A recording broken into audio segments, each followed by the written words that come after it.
lalaki, syempre meron talagang restriction yan. Pero... Nababiolate ba pag gano'n? Nababiolate yung pagkababae nyo kapag ka merong mga ganito mga lalaking hinawakan yung boobs nyo? Ay, meron akong sinumbong dati. Ha? Ano siya, so, extra, tapos, Extra lang? alam mo yon, nakwento ko ba sa'yo? Basta before, Anong pelikula yan? yung secret. Secret. Ayoko maano. O paano mga sinumbo? Paano ba nangyari? Sabi ko kasi, hindi mo ba alam yung, ako, Mamiri, hindi ako attitude as an artist. Hindi ako, okay lang sa akin hanggat tama pa yung nangyayari, di ba? Pero kapag napansin mo na na-hit yung restriction mo talaga, hindi na po pwede yun. Ikaw Ano ba ginawa namin sa'yo? nilang mutak yung, as in pati yung nips ko.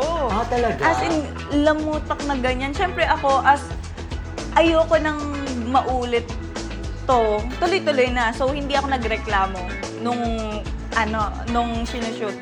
After nun, doon ako nagsabi. Minura mo hindi? Hindi ako nagmura. Nanahimik lang ako sa gilid hanggang napansin na nila, kinausap nila ako. Hindi ako yung nagsumbong agad eh. Kasi ayokong masira. Alam kong pagod na pagod ang buong prod. Maghapon. Professional! Gabi na kasi yun. Parang magmamadaling araw na ata yun. Tapos, nanahimik lang ako. Sila na yung nag-ano sa akin, nag-approach lang. Anong nangyari? Kasi kilala nila ako na magana sa shoot eh. Kahit pagod na pagod ako, hindi yan halata. So, ano nangyari dun sa extra? Binugbog. Binugbog. Ginudgud sa sahig. Kinausap. Kinali sa puno. Sinabi ko, ganito po kasi kahit yung DOP na kita niya. Anong Babae pa yung director. Tapos sabi ko, di ba po, nakita niyo po yun? Oo, grabe, ganito, ganyan. Pero yung pinalabas pa rin sa... Pinalabas pa din. Pero kinausap ko yung lalaki na anong sinabi sa'yo? Hindi ba sinabi yung restriction? Ganun. Kasi wala na akong time na kausapin siya. Tuloy-tuloy po kasi yung shoot eh.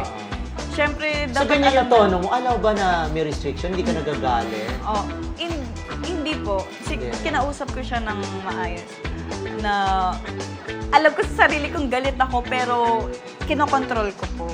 Sabi ko sa kanya, anong sinabi pa sa'yo? Sabi kung ano daw yung nararamdaman ko, yun yung gawin ko. So, nadala ka. Sabi ko sa kanya. So, nadala ka. Sabi ko. Hindi, kasi ganun yung... Nadala ka nga. Sabi ko talaga. As in, ayoko gawin pero lumabas na lang bigla sa akin. Kasi, Mama Rim, ilang years na akong hindi nakakaranas ng ganun. Oo, matapos sa kanya lang. Diba?